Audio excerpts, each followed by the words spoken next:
নমস্কার বন্ধুরা, আশা করি সকলে ভালো আছেন। বলছি বটে, কিন্তু এই পরিস্থিতিতে আমরা কতটা ভালো আছি সেটা বেশ সন্দেহের। রাজ্যে টালমাটাল অবস্থা। আরজি করের এই ঘৃণ্যতম ঘটনা মানুষের মনকে নাড়িয়ে দিয়েছে। সত্যি আমরা কোথায় বাস করছি বলুন তো। আজকের যে ব্লগটা শুরু হচ্ছে সেটা 8 অগাস্টের ব্লগ।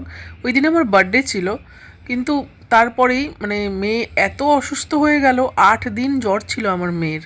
তো সে কারণেই আর এই ব্লগটি পোস্ট করা হয়নি।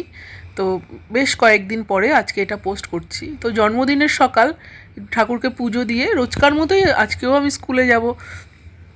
রান্নাবান্নাও কমপ্লিট হয়ে গেছে, সেসব কোনো কিছু ভিডিও করিনি, এটা একদমই শর্ট ভিডিও। তো জন্মদিনে ঠাকুরকে একটু পুজো দিয়েছি, বিকেলে সন্দেশ দিয়ে দিয়েছিলাম, ব্যাগও গোছানো হয়ে গেছে। এটা আমার স্কুলে যাওয়ার ব্যাগ, ছোট্ট একটু টিফিন, একটু জল, একটা ছাতা, আর কিছুই থাকে না।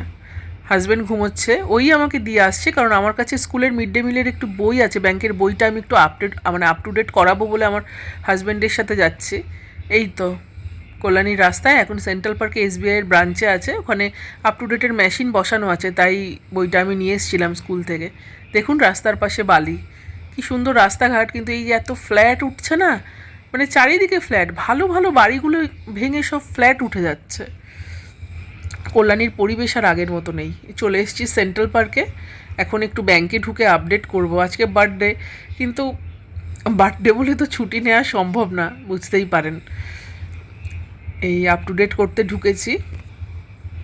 এটা স্কুলের অ্যাকাউন্ট, একটা মিড ডে মিলের অ্যাকাউন্ট। দুরকম অ্যাকাউন্ট হয়, কন্টিজেন্সি অ্যাকাউন্ট হয় আর মিড ডে মিল অ্যাকাউন্ট। তো মিড ডে মিলের বইটা নিয়ে এসেছিলাম। তো সারাদিন কেটেছে, বাড়ি ফিরেছি কাজকর্ম করে। আমার হাজব্যান্ড একটু কেক এনেছে আমার জন্য, প্রতি বছরই আনে। মেয়ের, এই দেখুন মেয়ের শরীর খারাপ, কিন্তু ওই কেক দেখে খুব খুশি। কেক দেখলে বাচ্চারা না একটা অদ্ভুত খুশি হয়। এই যে এই কেক কাটার ব্যাপারটা না খুব পছন্দ করে। আমি অনেক বাচ্চাকেই তো দেখি, স্কুলেও দেখি, কেক কাটবো একটা বিশাল ব্যাপার। আমার বাবাও এসছে, মা অন্য ঘরে আছে, মা এসব অনেকটা অতটা পছন্দ করে না। যে এই বুড়ো বয়সে কেক কাটা এসব অনেক একদমই পছন্দ করে না। তো মা কোনো বছরই জয়েন করে না। বাবার বার্থডেতেও আমি কেক আনি, কেক কাটাই, তো মা কখনোই সামনে আসে না, মা ওই ঘরে বসে আছে।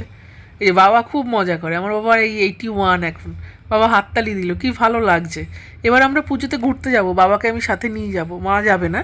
কিন্তু বাবা এই 81, বাবার কাছে বয়সটা সত্যি সংখ্যা মাত্র। বাবা এখনও মাছের ব্যবসা করে। আমি তো আপনাদের বাজারে গেলে বাবার দোকান দেখাই, দাদার দোকান দেখাই। তো জন্মদিনে সবাই মিলে একটু কেক, আমি বিধ্বস্ত, স্কুলে কাজকর্ম করে ফিরেছি। এই যে আমার হাজব্যান্ড একটু ডমিনোজ থেকে একটু পিৎজা এনেছে, কারণ এটা ফোনপেতে না একটা অফার পেয়েছিল 33% ডিসকাউন্ট, তার জন্যই। এই প্রথম আমি আমাদের বাড়িতে ডমিনোজ থেকে পিৎজা এসেছে। পিৎজা আমি খেয়েছি হয়তো 2-3 বার এই রাস্তায়, তো ডমিনোজের পিৎজা কখনোই খাইনি। জঘন্যতম টেস্ট, টমেটোগুলো পুরো পচে গেছিলো। আমি দ্বিতীয়বার আর জীবনে কখনো ডমিনোজ খাবো না, হয়তো আসতেও না। ফোনপের ওই অর্ডারটা অফারটা 33% ডিসকাউন্ট প্লাস ডেলিভারি ফ্রি না পেলে ডমিনোজ আসতো না। তো এলো, বার্থডে বলেই এনেছে, নয়তো আনতো না। তো জঘন্যতম পিৎজা, একদম বাজে। এটা গার্লিক ব্রেড, ভেতরে সুইট কর্নগুলো যেমন কাঁচা অবস্থায় রয়েছে তেমনই।